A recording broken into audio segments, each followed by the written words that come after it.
تکرار اور جنگ کا عالم یہ ہے کہ دنیا اپنے دفاع کو مضبوط کرنے کے لیے اپنے جنگی ساز و سامان پر پیسہ پانی کی طرح بہا رہے ہیں، اور رہی بات امریکہ اور رشیا کی تو یہ دنیا کے سب سے زیادہ طاقتور ملک سامنے نکل کر آئے ہیں۔ دونوں ہی ملک اپنے سیکیورٹی بجٹ پر پیسہ پانی سے بھی زیادہ تیزی سے بہا رہے ہیں۔ 13 اکتوبر 2021 کو رشین صدر پیوٹن نے ایک کانفرنس سے خطاب کرتے ہوئے امریکہ پر ہائپرسونک میزائلوں سے حملہ کرنے کا اندیا دیا تھا اور کہا تھا کہ امریکہ مت سمجھے کہ رشیا کمزور ہے۔ رشیا کے پاس ایک ایسی ہائپر سونک میزائل موجود ہے جو 30,000 کلومیٹر کی جو رفتار سے آگے بڑھتی ہے اور شہروں کے شہر اپنی زد میں لے لیتی ہے۔ رشیا کے ایک میزائل ٹیسٹ کا جواب امریکہ سمندر میں میزائلوں سے، بموں سے، ہائپر سونک میزائلوں سے، کروز میزائلوں سے دیتا ہے۔ اپنے فائٹر جیٹ، اپنے بمبر طیارے بھی رشیا کے سامنے لا کر کھڑا کر دیتا ہے تاکہ رشیا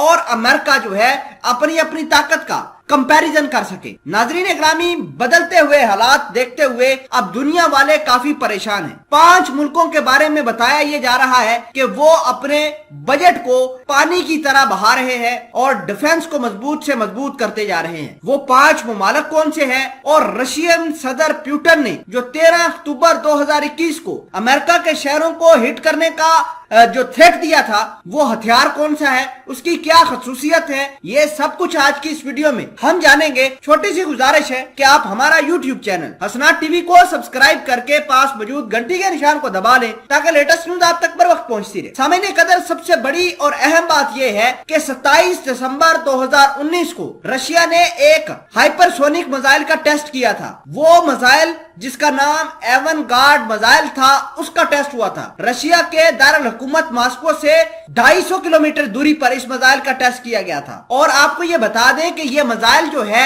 یہ 30,000 کلومیٹر پر گھنٹہ کی رفتار سے موو کرتی ہے۔ اگر ہم اس کی لمبائی کی بات کریں تو اس کی لمبائی جو ہے 5.3 میٹر ہے۔ ایک گو کے اندر یعنی ایک بار کے اندر اس میزائل کے اندر 27 نیوکلیر وار ہیڈ لے جانے کی صلاحیت ہوتی ہے۔ آپ کو یہ بتا دیں کہ 27 دسمبر 2019 کو جب رشیا نے اس میزائل کا ٹیسٹ کیا تھا اور جس جگہ پر یہ میزائل ہٹ ہوا تھا اس جگہ کا جو ٹمپریچر تھا وہ بڑھ کے 1600 سے 2000 ڈگری سیلسیس تک پہنچ گیا تھا۔ اس کا مطلب یہ ہے کہ رشیا نے اس نیوکلیر وار ہیڈ کی اور اس نیوکلیر میزائل کی بات آج پھر دہرائی ہے کہ اس میزائل کے ذریعے ہم امریکہ کے شہروں کے شہر تباہ کر سکتے ہیں۔ ناظرین اکرامی، آپ کو یہ بتا دیں کہ بلیک سی کے اندر امریکہ بھی رشیا کو پورے طریقے سے جواب دے رہا ہے۔ رشیا، بھارت، اس کے علاوہ چائنا اور دیگر ممالک جو ہیں وہ اپنے ہتھیاروں کی ہوڑ کو